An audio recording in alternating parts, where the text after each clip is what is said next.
Hi അസ്സലാമലൈക്കും everyone. ഇന്ന് നമ്മളിവിടെ ഉണ്ടാക്കാൻ പോകുന്നത് വെറൈറ്റി ആയിട്ടുള്ള ഒരു എഗ് ബജിയാണ്. അപ്പം നമുക്കിത് എങ്ങനെ ഉണ്ടാക്കാമെന്ന് നോക്കാം. പിന്നെ വേണ്ടിയിട്ട് ആദ്യം മാവ് റെഡിയാക്കി എടുത്തിട്ടുണ്ട്. ഇതൊരു ഗ്ലാസ് മൈദപ്പൊടിയിൽ അതേ സെയിം അളവിൽ തന്നെ 1.5 ഗ്ലാസ് വെള്ളവും 1 ടീസ്പൂൺ ഉപ്പും കൂടി മിക്സ് ചെയ്തെടുത്തതാണ്.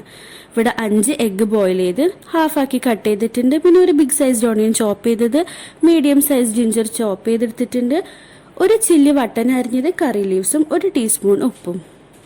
ഇവിടെ ഓയിൽ ചൂടായി വന്നിട്ടുണ്ട്. ഇനി നമുക്ക് ഇതിലോട്ട് ഒണിയൻ ഇട്ടെടുക്കാം.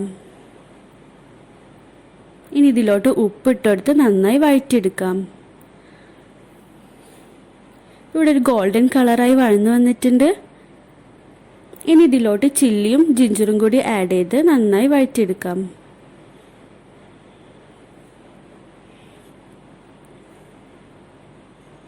ഇനി ഇതിലോട്ട് കറി ലീവ്സും കൂടി ആഡ് ചെയ്ത് കൊടുക്കാം. ഇതിവിടെ റെഡിയായി വന്നിട്ടുണ്ട്.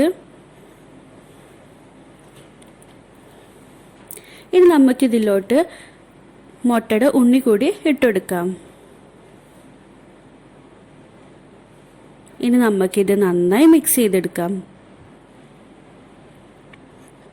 ഇപ്പം നന്നായി മിക്സ് ചെയ്തെടുത്തിട്ടുണ്ട്. ഇനി നമുക്ക് ഈ ഒരു മിക്സ്ചർ ഇതിൻ്റെ ഉള്ളിലോട്ട് ഇട്ടെടുക്കാം.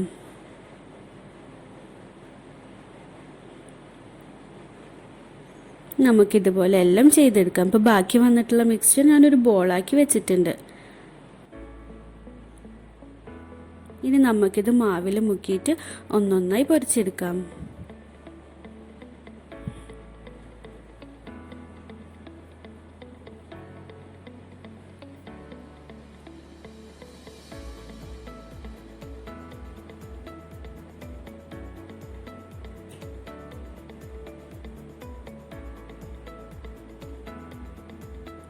ഇനി നമുക്കിത് മറിച്ചിട്ടെടുക്കാം.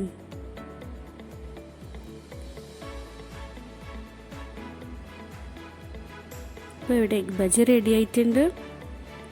ഇപ്പോൾ ബാക്കി വന്ന മിക്സ്ചർ ബോളാക്കിയത് ഞാൻ ഇതുപോലെ പൊരിച്ചെടുത്തിട്ടുണ്ട്. അപ്പോൾ ഇതെല്ലാവരും ട്രൈ ചെയ്ത് നോക്കണം. Thank you for watching.